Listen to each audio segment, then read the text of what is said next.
Yes, good afternoon and welcome to another Motu Public Policy Seminar.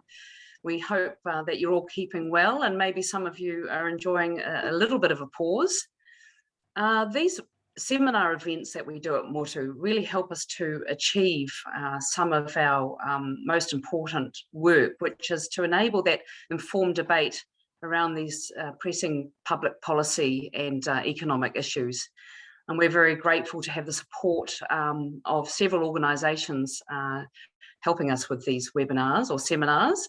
We'd like to thank the Treasury, Stats New Zealand, ECA, and the Productivity Commission in that way. Today's seminar is brought to you by the incredible women from Motu. Susan, Catherine and Lynn are all global thought leaders on climate change mitigation. Susie Kerr will present to us first today, and Susie is the Chief Economist at the Environmental Defence Fund in New York. Susie looks at how economics can be used to address climate change rather than drive it. And Susie was one of our founding directors and a senior fellow at Motu up until 2019. Then we have Lynn. Raise your hand, Lynn. Lynn is a senior fellow at Motu, and Lynn developed the Distributional Impacts Microsimulation of Employment for the Climate Change Commission. She currently works to analyse the emissions exposure of workers, firms and regions. And then we have Catherine Lining, of course. Catherine is a policy fellow at Motu, and she's leading our research and engagement program on shaping New Zealand's low emissions future. Catherine has over 26 years of international policy experience with a specialisation in climate change mitigation. Catherine also helped to design the New Zealand ETS. So after Susie's presentation this morning, we'll ask Catherine and Lynn to speak and maybe share some of their insights with us, and then we'll open up to audience questions. So if you would like to think about those as we go through the seminar, and of course type those in the Q&A, and then we'll go through those one by one and have one of our panel answer. So once again, we'd really like to thank you all for joining us here this afternoon. And without much further ado, I will hand us over to Susie Kerr to run through her presentation. Thank you, Susie. Thank you, Ruth. I'll just share my screen. Wait a second.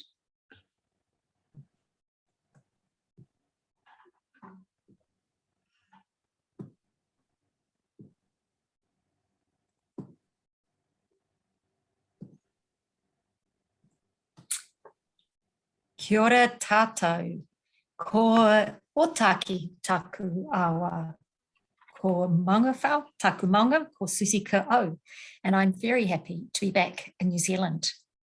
So thank you for the invitation, Ruth, and more too. As we all know, the world needs to get to net zero emissions fast to stop dangerous climate change, and we are struggling to get there. So this graph shows what's happening to emissions so far in blue, which continue to rise. And it also shows how over time the challenges got harder. In 2007, we needed to level emissions and then gradually lower them, getting to net zero by 2080. In 2018, we needed to drop them dramatically and get to net zero by 2050. And I'm guessing that when there is a new number out, a new projection out soon, it's going to be steeper still. So this has become an increasingly urgent problem. So I want to talk today about 6 components of an effective, equitable climate policy package, drawing on my experience in the States, but thinking about what this means for New Zealand. So the first thing that we need to have to be effective is some idea of where we're trying to get to, a shared societal vision of what transformational change looks like. Second, we need to have an engaged private sector who are proactively defining their future, not waiting for others to define it for them. Third, we need price signals to guide our actions, private sector, personal decisions, government decisions, and enable the action also, because you can't act if it's going to make you unprofitable, or if it's going to break your budget because you can't afford to. And we need the price signals to push those who are unwilling. We need also education, different sorts of education for a different future. We need regulatory reform, just like with any other economic shift. And we need new infrastructure to support these new economic directions. We need to empower vulnerable communities to also make this transition so that they can thrive. And that includes our rural communities, particularly in New Zealand. And finally, we need to think about effective international engagement, because we're tiny and we need the other 99-point-something% of global emissions also to get to net zero, because without that, the climate's going to change anyway, and we won't have achieved our goals. So where are we going? This isn't a planning exercise. We can't plan where we're going to go. We're not going to have a very clearly defined view of the future, and we have to be comfortable with that. We're trying to shift a dynamic, complex system. Change is happening all the time, and what we're trying to do is alter the direction of that change, but have a general idea of where we need to go. That involves many conversations. It involves many levels of engagement to explore possible futures and think about what they might like and where we might like to go. Modelling can be terrifically helpful here because it can inform us what the possibilities are and assess the adequacy of our ambition as we're imagining the future, and make sure that there's consistency across the system so that our different views of the future can actually work together. Engagement also can inform the modelling. So when we have modelling, by talking to the people who would actually make the change, we can identify opportunities that modellers might have missed, and we can identify challenges in what modellers have proposed might happen that we're going to need to resolve in order to get the effective action. So this needs to be an iterative process. We discuss where we want to go, we model what that might look like, we discuss how that might happen, we make actions, we evaluate those actions, and we continue to discuss. It's not a one-off process we're going to solve overnight. It's not just about government. Second point. So climate action is not just government policies. In the US, this is completely taken for granted because government has not been a terrifically effective actor in the space. And there is a tendency to focus very much on private sector action. But in any country, most mitigation investment is done by the private sector. It is going to have to be done by the private sector because we have free market economies on the whole. And also, the private sector has very strong incentives to work along with this transition. If it's going to happen, it's better that they are involved in making it happen in a way that they control rather than doing what they're forced to do by others. And there's a lot of pressure beginning to come on the private sector through finance, through customers, and through their international peers. What the private sector needs to be able to do that is effective, predictable, and equitable policy. And then they and NGOs can be key partners for government in actually helping this happen smoothly. And increasingly, internationally, the private sector is a central player in climate action. And I'm not sure if New Zealand is quite up with that speed. I know some are doing really great stuff, but I think there's still further to go. So the third thing in the package is pricing emissions. And we've been doing this to a certain extent for a long time, but we still haven't got it completely sorted. We still need a cap on our emissions trading system that is consistent with the goals that we have set ourselves. We have to take into account the surplus that is already in our emissions trading system when we set that cap going forward. We need to have price management within our emissions trading system that is consistent with our longer term goals, that allows prices to get to where they need to go and doesn't allow prices to fall so far that they fall into a range which is inconsistent with any possible future pathway that would actually achieve the goals. We need to reconsider free allocation. Free allocation had its role in the past. It will have its role for new sectors as they begin to transition, but it distorts decisions almost inevitably. And it has a very high opportunity cost. It means that you can't sell those units through the auction and use that revenue for other causes. And we need to, like any other market, we have to make sure that this carbon market also operates with integrity and has good, strong rules around it to make sure that people have confidence in that market. Move out of the sun a little. So pricing is really central, and limits are really central because they ensure that we're going to get to where we want to go. They provide a backstop, but it's not enough. It's not a completely efficient solution. We're talking about making really large changes in our economy. And anytime we make a large change in the economy, we revisit regulations. There will be different regulations that were required. Some regulations we had will be out of date and need to be changed. We need to address equity issues that arise during and as a result of the transition. We need to provide an educated workforce. That's something that's generally done by government. We need to support early adoption of new technology, which is coming rapidly upon us. And often, in many cases, companies share infrastructure, and either the coordination of that provision or even the infrastructure itself is provided by government. We get around to these changes eventually, and economic changes are happening all the time and we're always adapting to them. But if we're going to try to do this rapidly, we need to address those needs in a very deliberate way and not wait until the pressure forces us to change. The opportunity to do this slowly has passed. We need to change more rapidly than that. Effective non-price policies are efficient.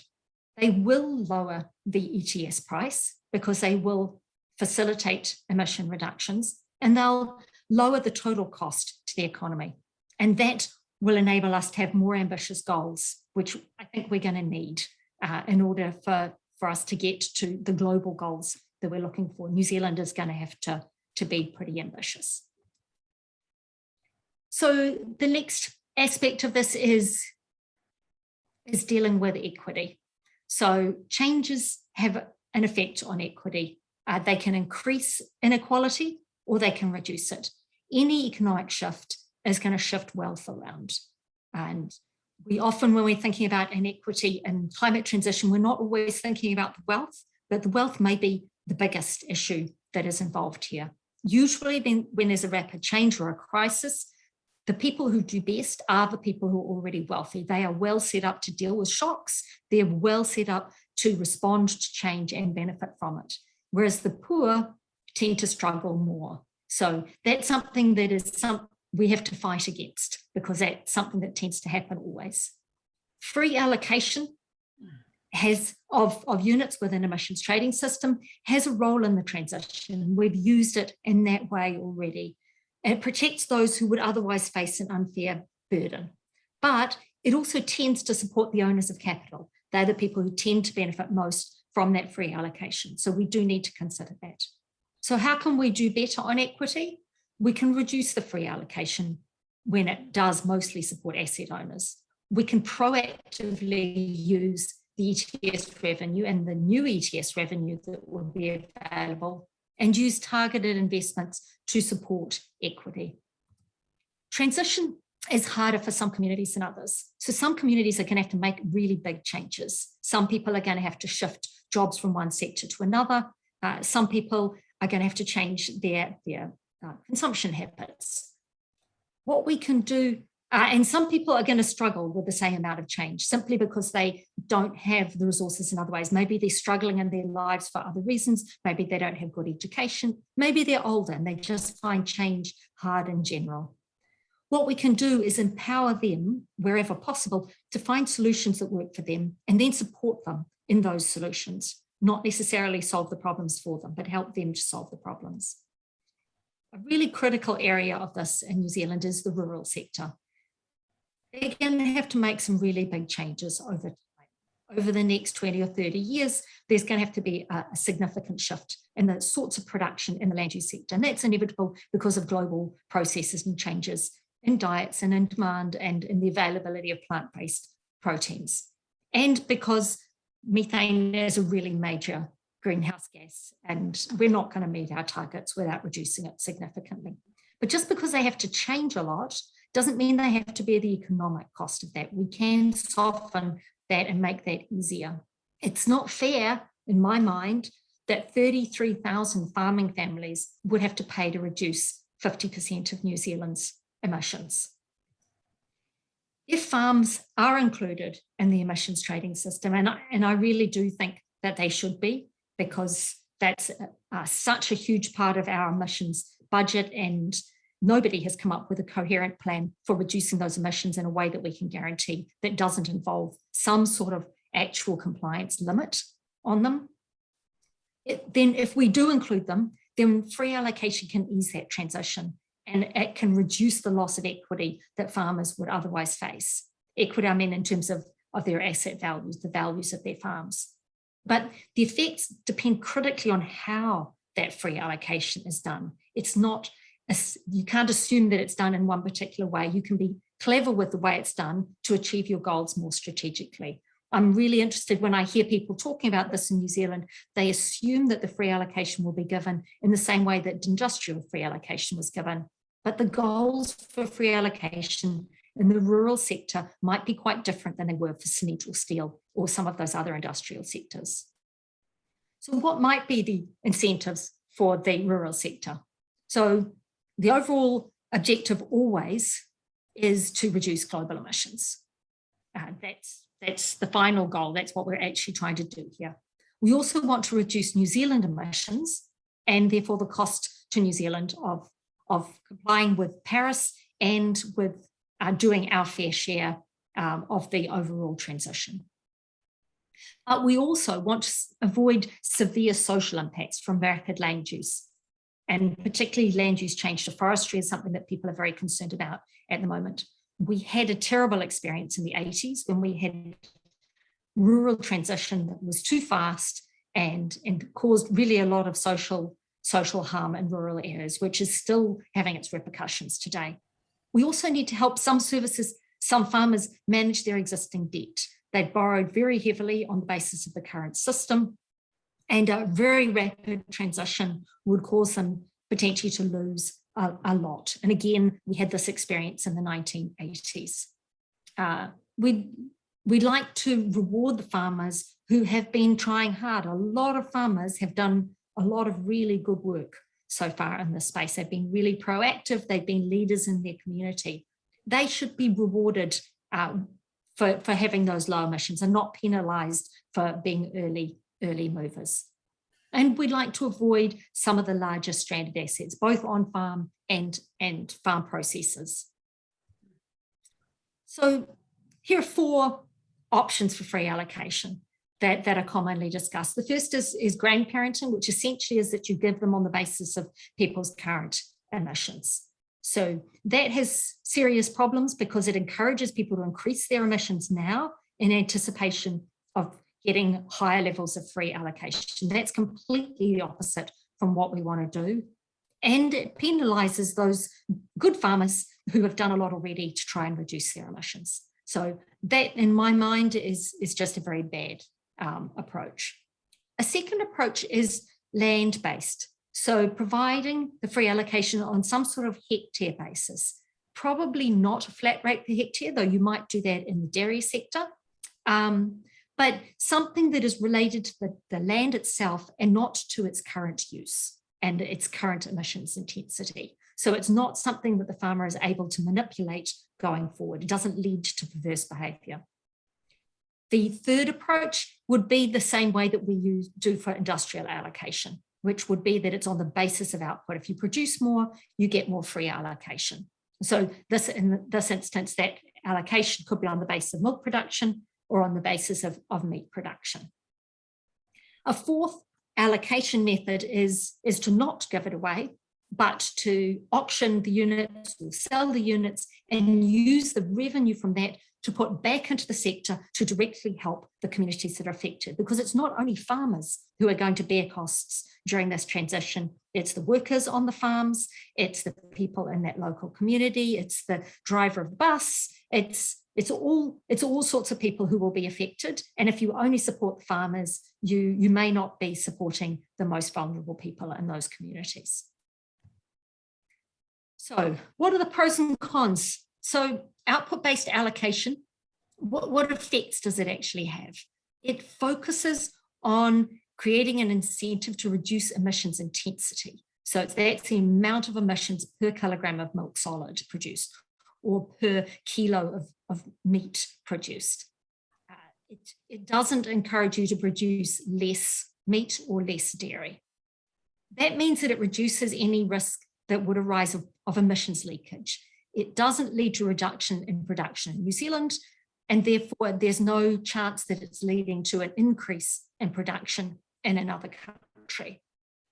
It slows the land use transition because effectively what you're doing is providing a subsidy for the output. You're taxing the emissions, which makes output more expensive, but then you're providing a subsidy for that output. And by subsidizing the output, you're encouraging people to keep producing that output. So it will slow the land use transition and slow de-intensification of farms. It rewards those who are very efficient, so that's nice. It rewards the low intensity farmers who are the ones who are producing the products in a most greenhouse gas efficient way. And it does reduce stranded process assets because the levels of output don't fall fast, and that's what they depend on. So this is some, just for illustration, this is some earlier work that was done by Dairy New Zealand on a very preliminary data set, but gives you some indications of the sorts of things that are going on. With 95% free allocation, which is what the government has announced, and a $25 per unit tax, emissions price, which now seems low. The New Zealand ETS is well above that already. Some farmers would win out of being included in the emissions trading system. Not quite half, but quite a lot of those. Those are the ones who are across to the left. They are getting between sort of $30 and up to $230 a hectare of benefit from being included in the emissions trading system. These are the efficient farmers who are getting that. Other farmers are facing a net cost per hectare, but it's not a huge cost because the levels of free allocation are so high. What about land-based? That's the other attractive option for free allocation. So the advantage of land-based free allocation is that it provides full incentives to reduce emissions however you can do that. So by producing more efficiently and by changing land use or de-intensifying the land use. So the farmers can choose what the most efficient approach is. If they're happy to transition to horticulture or to forestry, they can do that. If they don't, they can improve the efficiency of their current farm. So this approach reduces New Zealand's emissions most. It has the greatest overall effect on emissions. But it does leave some, and I think probably low risk of emissions leakage. There's no real evidence that agricultural production, that ruminant production in other countries would increase if New Zealand reduced its ruminant production. And that's partly because the land is still there in New Zealand. If we reduce our production of ruminant products, so dairy and red meat, we would probably produce something else, and that would have nutritional value too. So we're still providing food.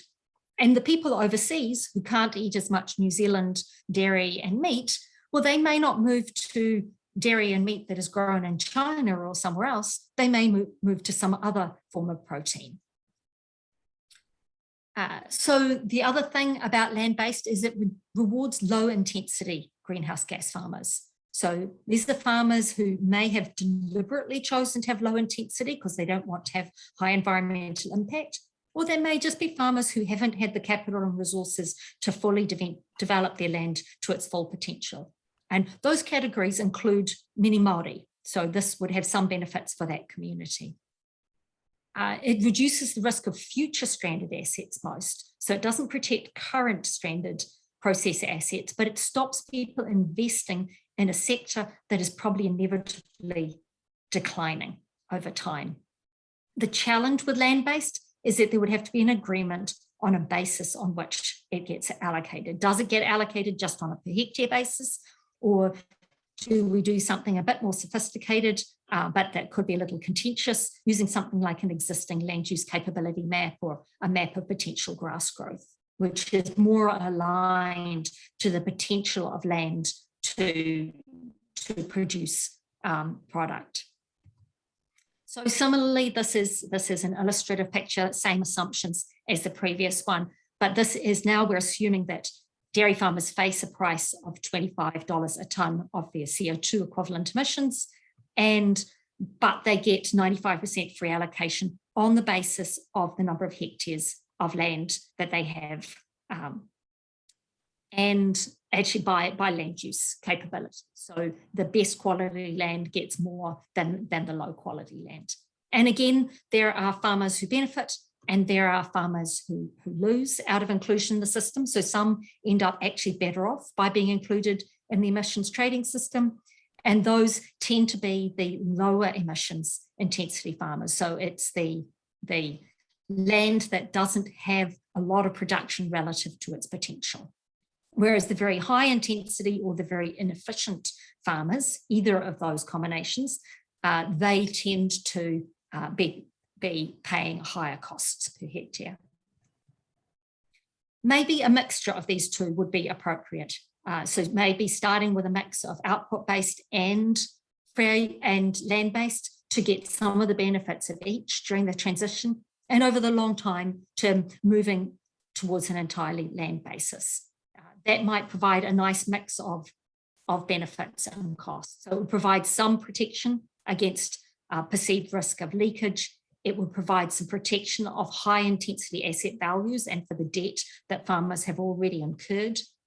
It would avoid incentivizing increased output because farmers would be able to see where the future is going. And it would provide an incentive to start the land use transition, but slowly, so that the communities can adjust gradually to that change. And there would be some reward for low intensity farmers, including Mani Māori. So just transition isn't just about ETS, and it's not just about jobs either, which is also a way that it's often presented. Inequality is fundamentally about power because we're making decisions that are affecting the allocation of resources. So whose voices are listened to? And for those of us who have voices that are listened to in certain circles, can we share that access to power with those who might be disadvantaged by these sorts of transitions and who might not be being listened to enough? Information is power too. So, and I'm hugely supportive of the work that Motu does, not surprisingly, and others who are creating information to inform this sort of discussion so that the equity is right at the forefront of conversations and in an informed way. What really happens if we don't protect industry? Often industry voices can claim that terrible things will happen to the New Zealand economy and that we have to protect them. But what's the actual empirical basis for that? Do we really know that? Is that really for sure? Our expressed concerns about job loss is really credible. I don't imagine there's a lot of those right at the moment because we're in the middle of a labour shortage in New Zealand, but frequently these debates are framed as risk to jobs. And actually maybe the risk is really to stranded assets and not to jobs nearly so much. There may be different solutions if you're concerned about the jobs. And third, just it's very easy to give in to the voices who are blocking change. And if you are a voice blocking change because you're worried about the transition costs, I would encourage you to try to work with people to find alternative ways to come to the table. We do have to get to net zero emissions. If you don't like the proposals that are on the table, try to work to find better solutions that will work for everyone while also solving the fundamental climate issue. And at EDF, we're trying very hard to learn how to do that. And it's not easy, but we're doing our best. So last point, global ambition, as we know, is insufficient to stabilise temperature increase. The Paris Agreement was a great step forward. We have targets that many people are actually going to struggle to meet already, but it's nowhere near enough. So this is some analysis from a few years ago showing what BAU, business as usual, global emissions look like. Green is a line that is consistent with 2 degrees, not 1.5, but just 2. And blue was where the current commitments had got us to. And it's nowhere near the green line. There have been more commitments since then, but it hasn't moved that blue line down very much. We need about 11 billion tonnes more every year of ambition in terms of reductions. And that involves more than 2.4 trillion of clean investment every year. So the scale of this problem is huge. So when we're talking about support across countries, we're not talking about a little project here or a little project there. We're talking about really significant changes in the countries that we need to work with and significant support for those countries. So most of the emissions by 2030, about 70% of global emissions are going to be in non-OECD countries. So that's where the mitigation is going to have to happen after that. And a lot of those countries don't have the resources, they don't have the human capability, they don't have the financial resources, they have competing other demands on their time. They're not going to be able to do it entirely alone. They are going to do some, they have their own nationally determined contributions, but they're not going to be ambitious enough to get us to where we need to go. So effective transfers across countries can accelerate the transition of these developing countries towards net zero, get them there faster. So the rate at which we need to get down to zero is going to vary by country. And that's a judgment call, because essentially what I'm saying is that the richer countries can be expected to go to net zero faster because they've got the capability and maybe because they've got the historical responsibility for the emissions that we've got. So New Zealand, the EU, the United States all have targets to get to net zero by 2050 and probably should be heading quite rapidly in that direction. Chile it's not an OECD country, but it's a relatively advanced developing country, an emerging economy. So it might begin to stabilize and reduce quite rapidly after that. China has already announced that it will get to net zero by 2060 and is going to peak quite soon in terms of its emissions. A country like Kenya might go much slower still without having support. We need all of those curves to come down so that there are fewer emissions earlier and we get to net zero faster. But it's the cumulative effect that matters, not just the end point, not just when we get to net zero, it's how fast we get. Efficient mitigation, but this is based on modelling, requires about 2 to 4 billion tonnes of transfers per year between countries. So that's a huge scale of support that would be needed based on current estimates. And for context, the Clean Development Mechanism, which I really didn't like and I think have enormous problems, it only managed to transfer 4 billion tonnes in the whole period from 2001 to current day. So this is a much larger need for transfers, and it needs to be done in a much higher integrity way than the Clean Development Mechanism was done. So at Motu, with my colleagues Catherine and Ana Puello, and also with colleagues in Chile and in Switzerland, we're developing a new model to try and create really high integrity transfers between countries, because people are justifiably skeptical about what have been called in the past offsets. And the name itself is kind of a giveaway that the intention is to allow us to increase our emissions while others decrease. We much prefer the term credit. We're trying to give Chile credit for having much more ambitious reductions. So our idea is that instead of having globalized rules, which are always going to be lowest common denominator, just because of the negotiation process, that instead we work in small teams of countries who trust each other, who can work closely together to really lead to transformational change in one of the countries. So we're working closely with Chile in this instance. And the idea is that to make these reductions really credible, we start from a crediting baseline that already requires that there has been mitigation. So there is no chance of hot air, which there has been a lot of hot air in credit markets in the past, because Chile can't sell credits unless it's already met a baseline level of reduction that is quite ambitious. And how do we know it's ambitious? Because we're modelling it on a national scale. And we have a reasonable ability to model what emissions would look like at a national scale, whereas we just can't tell at the level of a particular company. And in order to know whether there are reductions below that baseline, we look at the inventory. We work with Chile, which we're doing already, to try and improve their inventory and have better monitoring systems. And then we use that inventory as the basis for comparing emissions to the model baseline. The difference between it are the units that could potentially be transferred to New Zealand and used to meet our emissions targets. To design this sort of an agreement, we have to worry about environmental integrity. That's critical and a place where we failed very badly in the past. And that involves all team members having enhanced ambition as a result of this agreement. We need to make it efficient. We need to do this on a large scale. This has to be done well. This can't be a clunky, difficult, high transactions cost method. It needs to be equitable. We're dealing with countries who are much poorer than us, countries who are not in necessarily a good position to deal with risk. So we need to share the risks. We need to offer appropriate prices. And it needs to endure. Mitigation is not something you do in 1 year. It's something that has to persist over time. We're talking transformation. That's going to take decades. So this needs to be something where the changes are actually leading to long-term shifts.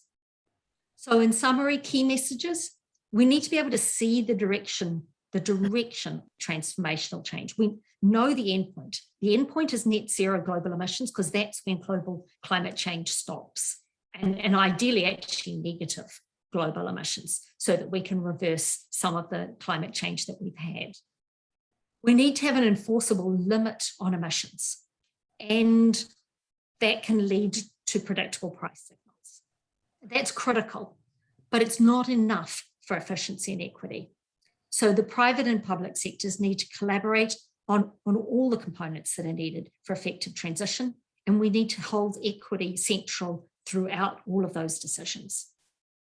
New Zealand has a responsibility to contribute beyond our borders. We do have a responsibility to clean up our own act as well, but not to clean up our own act first and then deal with the rest of the world, because that's too late. We have to do these things at the same time.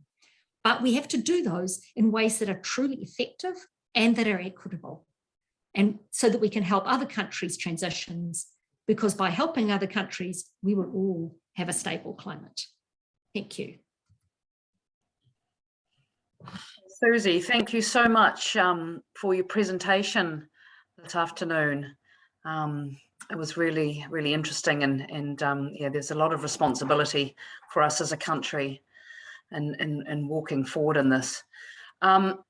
I just wanted to mention also to our viewers, we have, our listeners, I should say, we have about 130 of you in this room, and there is a capability down bottom to actually raise your hand to ask a verbal question, and I'll be able to allow you into the webinar, and your question can be answered by any of the panelists, and also targeted at any of the panelists, if that makes sense. So thank you. Thank you so much. Get thinking about it. And I'd like to hand it over now to Dr. Lynn Riggs, who will share her screen and wants to pick up the thread there. Thank you, Lynn.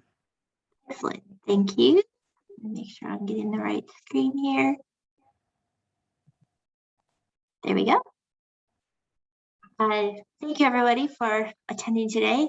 Under not so great conditions in some circumstances. I'm going to talk about expected distributional impacts of climate change policy on employment.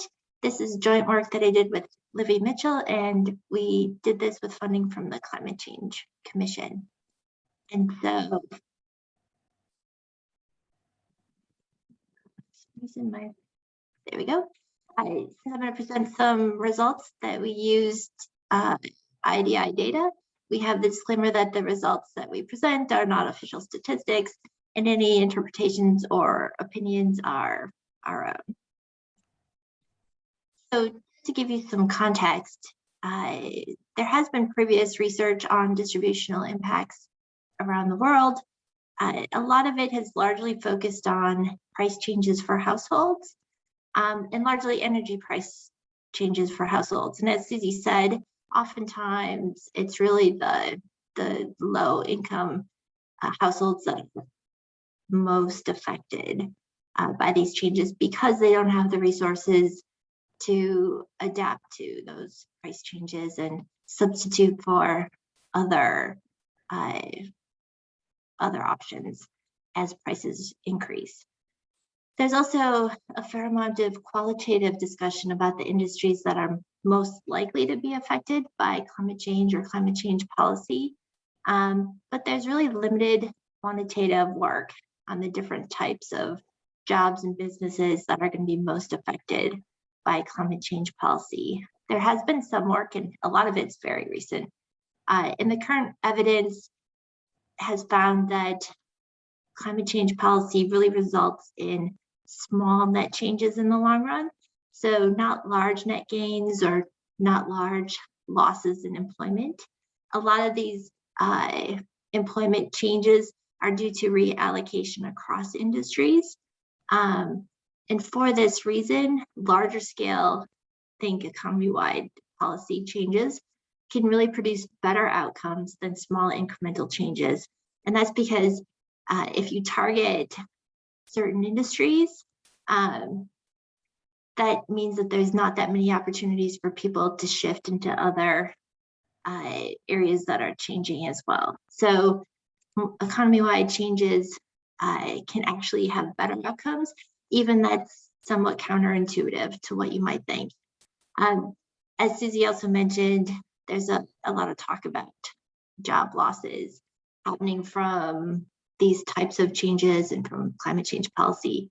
But what the research has found is that these job losses are not the types of losses we might typically think about. They're not usually separations where someone who has a job loses their job. Of course, that can happen, but most of the change happens through reduced hiring.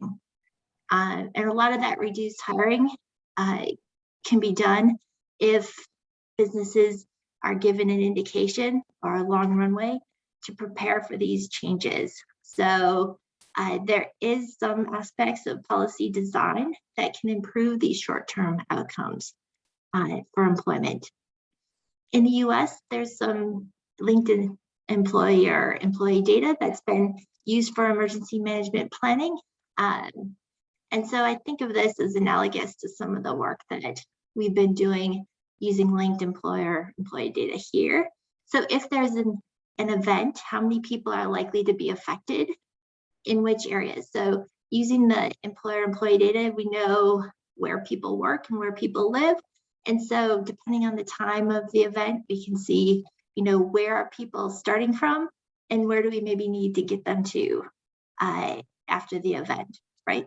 And so how do we get them there is really the main question. And I think that's analogous to what we're thinking about in terms of looking at where people are starting from as far as which industries are they working in that will be declining, which industries are likely to grow, and then how do we help people make those transitions?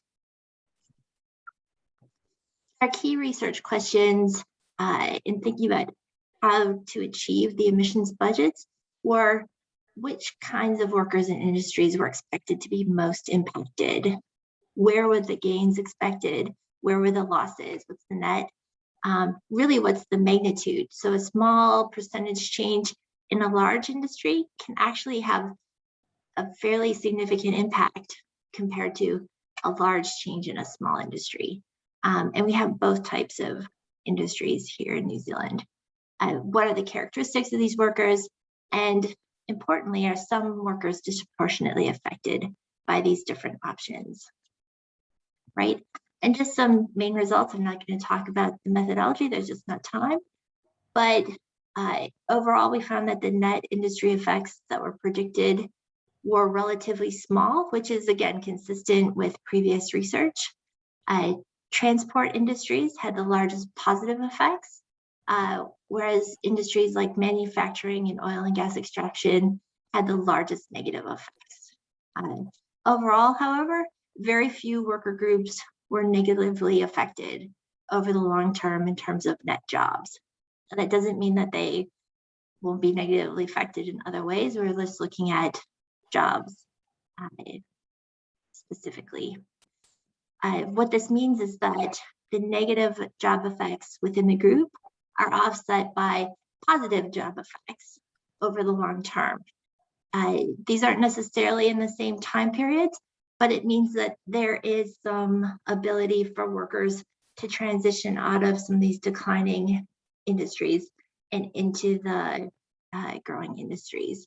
Of course, there's exceptions. So in industries like mining or manufacturing or electricity, gas, waste, and water services, which is a mouthful, we had primarily negative effects. They don't have the same offsetting. Similarly, workers in Taranaki and the West Coast, primarily because they have a lot of workers in these types of industries, also primarily ended up with negative job effects. So they're not having those positive offsetting job effects that the other groups had. An important thing to keep in mind is that some of these groups will be disproportionately affected by the churn. So the people, even though there are these positive effects that people with jobs people could move into potentially, they will have to go through the contraction in their industries or the industries that they've historically gone into. And this is primarily true of workers with no qualifications. So overall, they end up with a net positive effect, but they are disproportionately affected by those negative effects compared to some of the other groups. And so the question is really, how can we help people with these transitions? Right? And so just to give an illustration, this shows that there's predicted to be declining employment in oil and gas extraction. Those declining orange lines are losses in employment. And again, that doesn't necessarily mean that people who are employed will lose their jobs. It just means that there's likely to be either reduced hiring or some turnover, right? On the other hand, air and space transport has really large gains expected in the future. And we run a variety of different scenarios, and we see that the results are largely consistent across the different scenarios. So while I'm using these two industries specifically, they represent sort of the larger change that happens. And the question really then is, how do we get people who might traditionally go into oil and gas extraction into some of these other industries where there are opportunities for employment gains? And so what are those implications? So we know that some industries are going to decline with or without these new policies, but the policies may still be blamed. The question is, how do we, again, help people through those transitions so the impacts are not as significant and people are more supportive of these types of policies? And one of the problems is that people are likely to lose support for these kinds of changes if they are negatively affected. So also for the different types of worker groups, right, the negative and positive effects are fairly evenly distributed within each group over that full time period. But again, the churn is not as evenly distributed, and the timing of the gains and losses may vary. So we really have to be thinking about how do we get people from those declining industries into the other areas of growth. And it also helps the potential for growth in those industries if we can help the workers through those transitions. Otherwise, there may not be as much growth as we expect. We also know that not all jobs are created equal. So we looked at things like earnings and FTE, and there are great differences in different types of jobs. And so we also have to be cognizant of that. So different skills are required. Some are geographically different, and as well as having differences in the flexibility of hours or working conditions. And so even though we might want to think that these jobs are interchangeable, we have to recognize that they do have differences. And again, try to find ways that we can get the best fits for workers that might traditionally go into these declining industries, into the industries that have growth potential.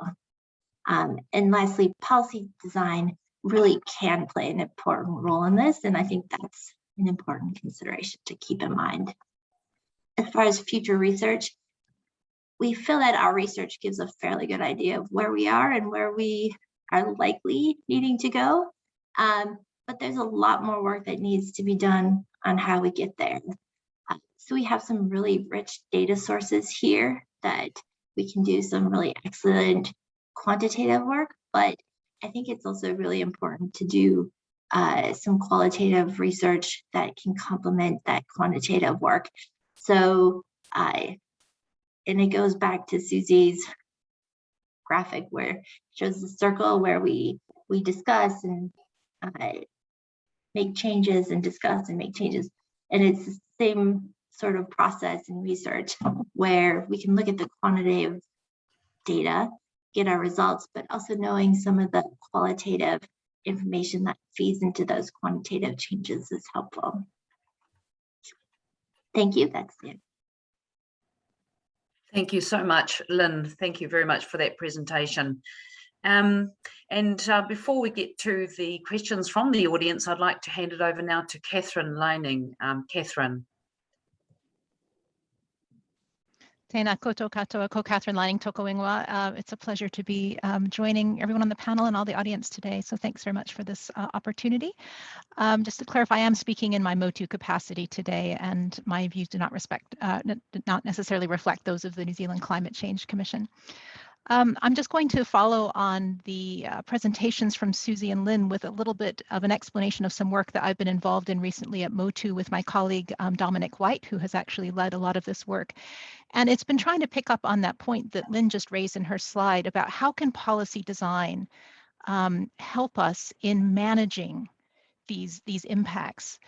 As Susie and Lynn have both just made clear, both climate change itself and the impacts of climate change policy are going to impact on New Zealanders in a variety of ways. And these impacts may not be equal, they may not be equitable, and they also interact with other drivers of well-being, for better or for worse. And so all of this raises critical questions of social justice and how do we manage this transition in a fair, inclusive, and equitable way.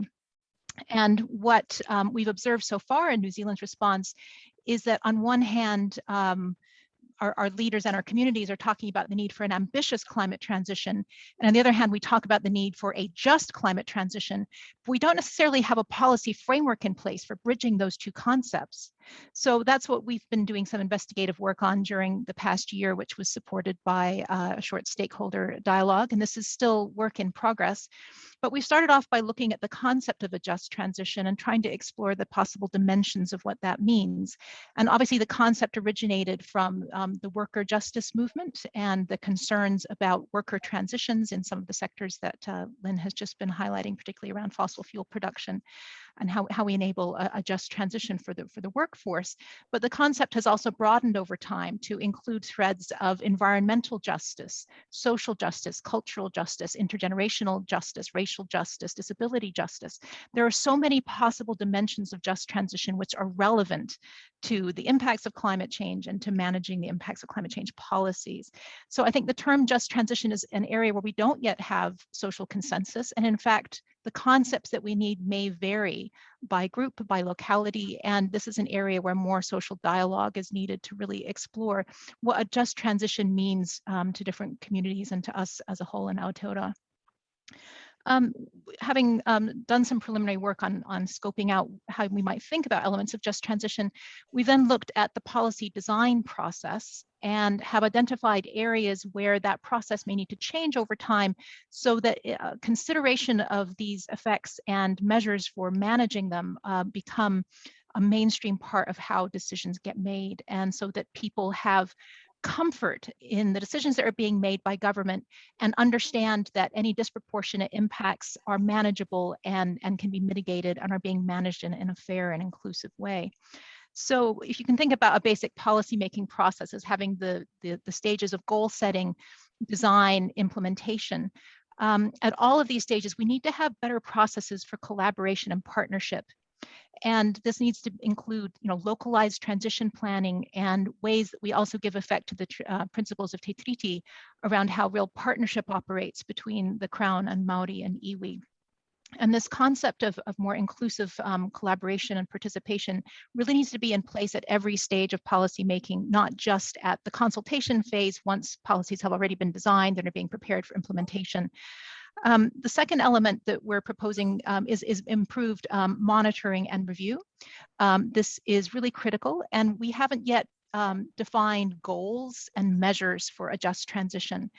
Particularly, it would be useful to develop more integrated indicators that look across low emission and climate resilient well-being.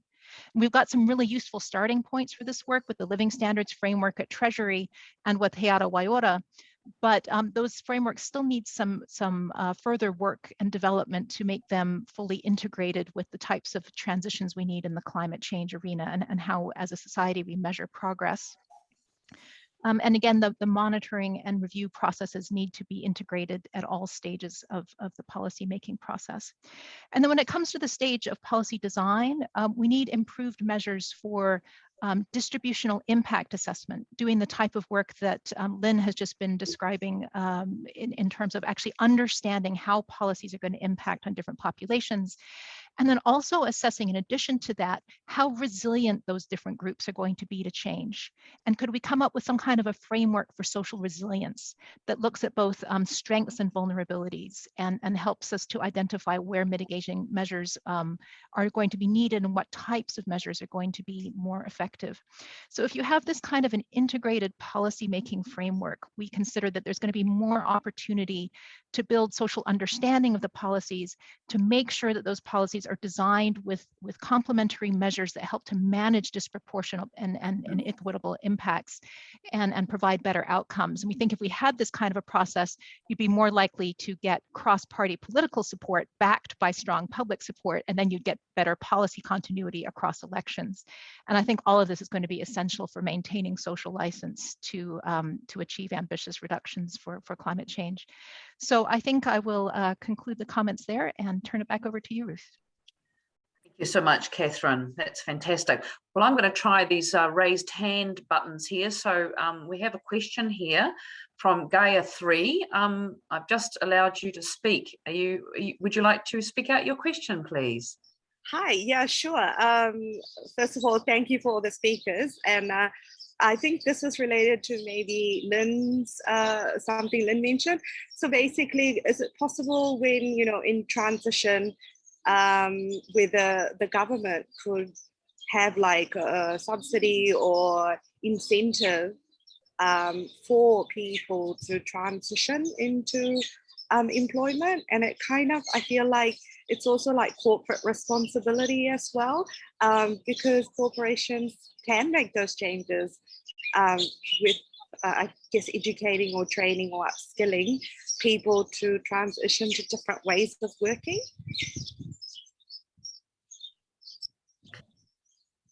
Gaia 3, did you have that question? Did you want a particular panel member to answer that for you? No, anybody's fine. Yeah, it was just a question that came up. Anyone want to speak to that?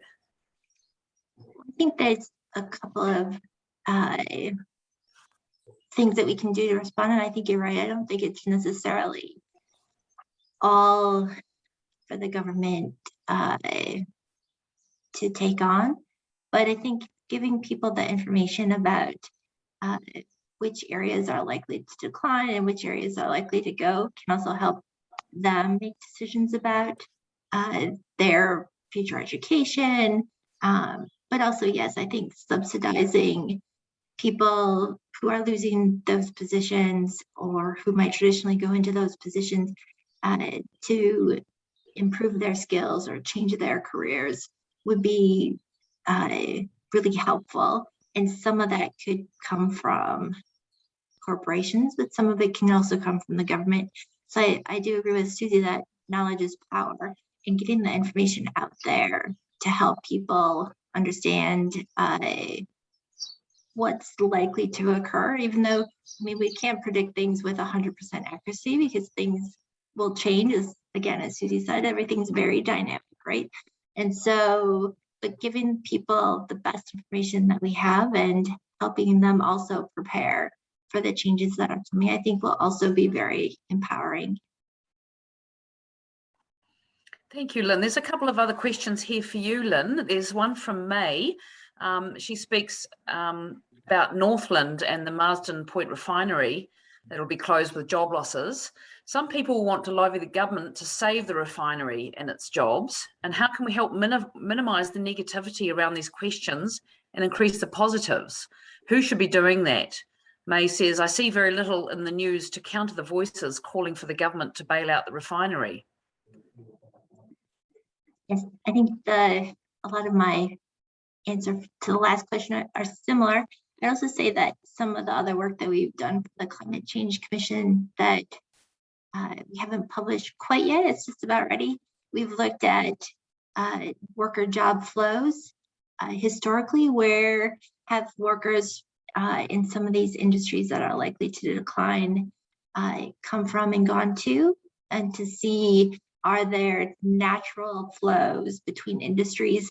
And if there are, can those natural flows stand up to an increase in numbers of people who are transitioning between them?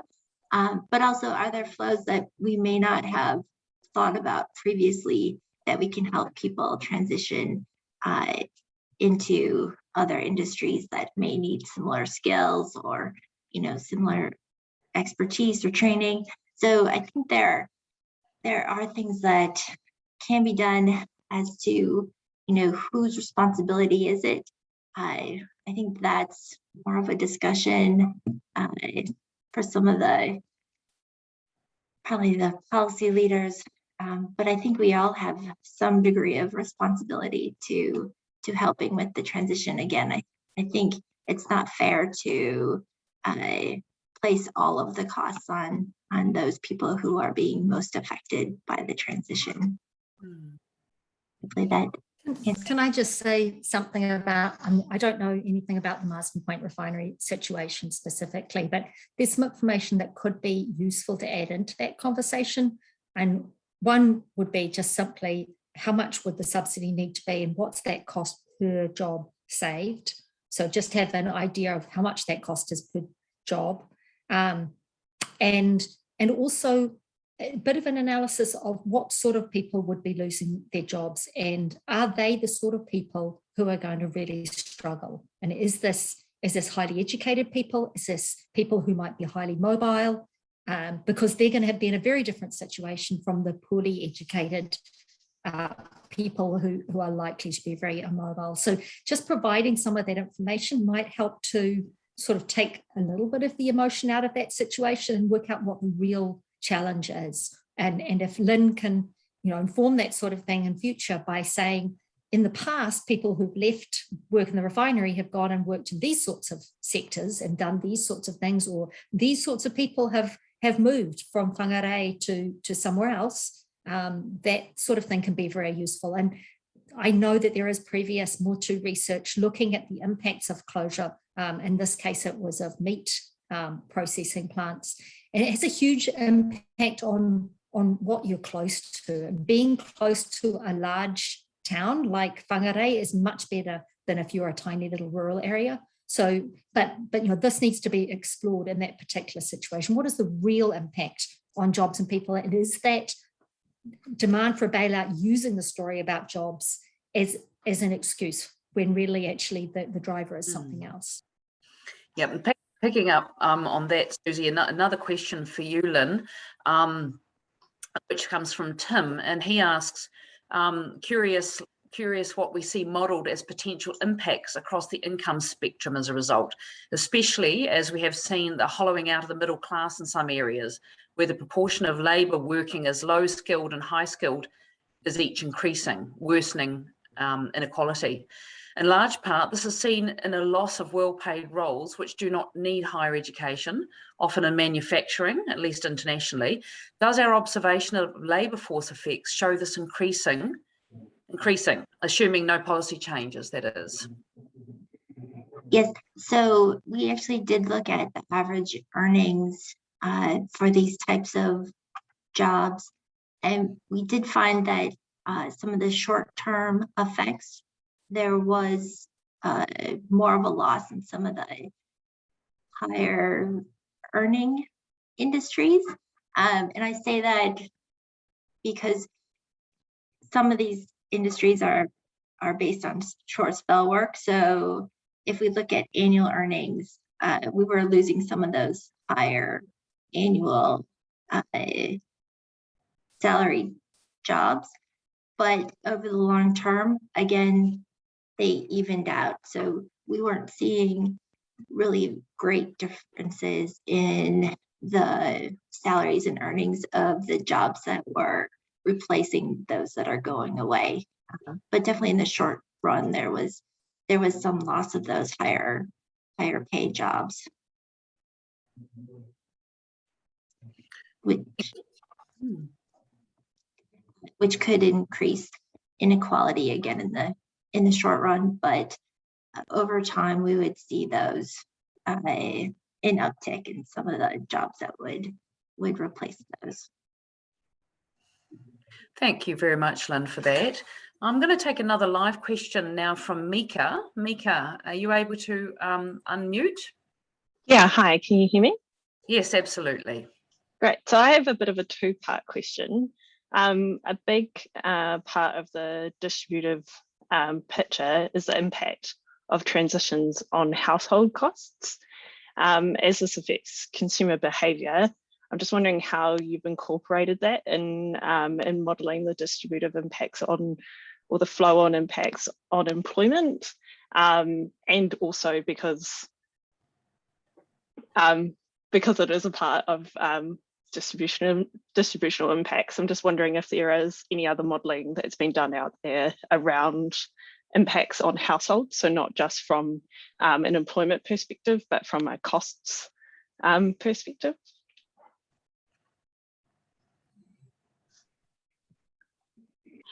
So because of the short timing, we weren't able to tackle it. We have talked about doing some of that modeling for the Climate Change Commission, but we haven't finalized anything on that. So again, I think there's a lot of research that's already been done internationally on that topic. And so I think if we use that as the basis for what's likely to occur in New Zealand, we'd have a pretty good idea of what to expect. And again, it does seem to typically burden the lower income people more than it does higher income people. Lynn, just thinking about it, I think it was a study that you did looking at emissions across households, and the direct impacts, at least, of something like an emissions trading system is essentially emissions times a price. And so I think we do know quite a bit about where those emissions fall, and rich people always have more emissions because they spend more, but then product by product, there are some variations in terms of, as a proportion of your income, how much you spend. And yeah. Yes, I can't remember the results of your study. So for the emissions due to consumption, that was a while ago. I wasn't thinking about it in those terms, but we did find that over time,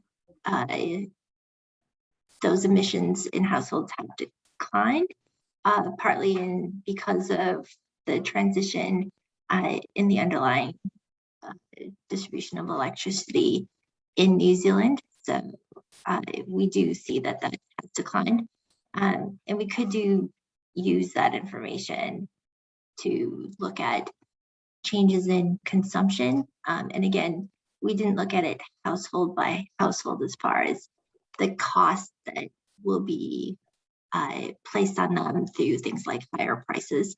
But yes, we could look at changes in emissions due to consumption. Yeah, thanks for that. Yeah, I just wanted to say, I'm from Ministry of Transport, and one of the things that we're looking at is how people might respond to things like a higher carbon price. And it's interesting to see your results when you're modelling around the employment side for transport, because one of the things that can happen depending on what policy line we go down is that costs of transport become very high, and that could then in turn create sort of lower demand for the sector. So always interested in the flow-on effects, but thanks for your answers.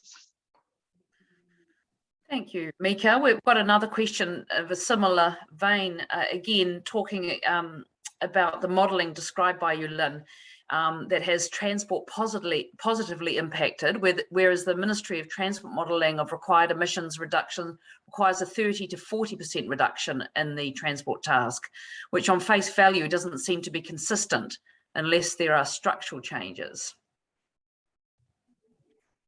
Yes, I haven't seen the Ministry of Transport analysis, so I'm not sure I can speak directly to that.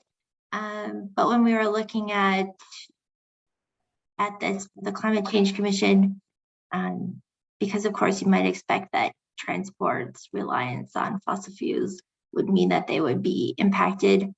A lot of the gains came from electric vehicles and reduced emissions vehicles. And so some of those were the easy gains. And it depends on what kind of transport you're talking about. There are definitely losses in certain transport sectors like road transport, as far as passengers and freight, are over the long term end up negatively affected. So there are some early gains that is made in those sectors, but then at some point they need to decline because they can't make any more gains above a certain ceiling. So transport, even though in total it comes out positively, and again, it's also not that it's necessarily growing, but from a perspective of what's the impact from the policies. So the policies may mean that there's less loss than there might have otherwise been. So when I say it's net positive effects, it's not necessarily growth all the time. Thank you very much, Lynn. And I've got one more for you, Lynn, as well. Do you see a lot of need for workers to move locations in order to transition successfully to new work? Karen is wondering about the impacts of mobility on communities, including amongst Māori and Pacifica families. Yes. So as I mentioned in the talk, there's two regions that were primarily negatively affected. In those two regions, I think that it would be harder without some sort of other intervention for people to find jobs in those regions. But we do realize that people are geographically constrained and people don't necessarily want to move, or unless they absolutely have to. Some people are tied to the land. So there's lots of reasons why people might not want to move for employment. And I think most of the regions will have those offsetting effects. So there should be positive job effects that offset those negative job effects, except for Taranaki and the West Coast. In those areas, again, without some sort of other intervention, it may mean that people would have to move to find positive employment. Thank you, Lynn. And I think I'm going to wrap it up with this last question here. We have a question from Rick, which might be a good note to end on. And it's directed to you, Susie. And Rick says, if I understand you correctly, you talk about how societies need to visualize their net zero futures. This could help people who are fearful of change and have a more positive view of their future. I know you think that this visualization should be a community exercise, but I wonder if you could share your thoughts on what this future could look like for New Zealand, and also how we could go about creating a shared view. So I'm going to take the second question. I think it should be a lot of different exercises, not one great big shared community exercise. We don't have to agree on a common view for the future, and we're not likely to. So I'm going to pass to Catherine Lining a little bit because she's done some of this work with me in the past. But I think what we have found is that empowering people by helping them to understand what the options are in a net zero world, or a world with very, very low gross emissions, and then allows them to work back and think about options that they can achieve. And we found that asking people to just visualize forward from where they are is really hard for people, because that's visualizing change. But making a leap out into a future which may not even be a future that you're in is a sort of a freeing up sort of activity, and then people become very creative in how they see this. And we've done this a number of times with really quite dramatic effects. Just as a sort of a sidebar, I was recently talking to someone who was involved in a session we ran a very long time ago, where we talked to just some ordinary people who happened to be some friends of ours about what they thought needed to be done for climate change. And they had no idea of what mitigation was and what sort of changes were possible and where they had to happen. And as a result of that really quite random conversation, they started to see different opportunities and redirect their attention from what they thought might be necessary to some much more creative and exciting futures. But I'll pass to Catherine, because I think she's much better at this stuff than I am. Oh no, I totally agree with what you've just shared, Susie. Yeah, a few years ago, we took a group of a really diverse group of people through a dialogue process for a year and a half, exploring different futures for New Zealand in net zero. And our experience was exactly as Susie has described. If we're trying to predict how we get to where we are from where we're starting from, people got stuck. But if we said, well, it's happened, now how might we have gotten there? Then we came up with these really creative narratives. And suddenly, as a group, we reached a point where net zero emissions seemed inevitable. Not just, oh, how could that ever happen? But it's like, well, of course, in fact, maybe it's even 2040. And then coming up with possibilities. But I think our challenge here is not to try to predict our future, but to shape it. So how can we involve people in visualizing the kind of future they would like to have and where the opportunities are? And I think when people see the opportunities that are ahead, it makes it easier for us to understand the losses and to see that it's not just losses. So I think it's important to keep that balance between the gains and the losses that we face, because I think every change process brings grief from loss, but there's also enormous hope that we can do things even better. And my hope is that in a decade or two from now, we'll look back to where we are now and think, how could we live that way? There were better ways of doing this. And this is the just transition, to me, actually, is one where everyone can thrive and well-being has improved.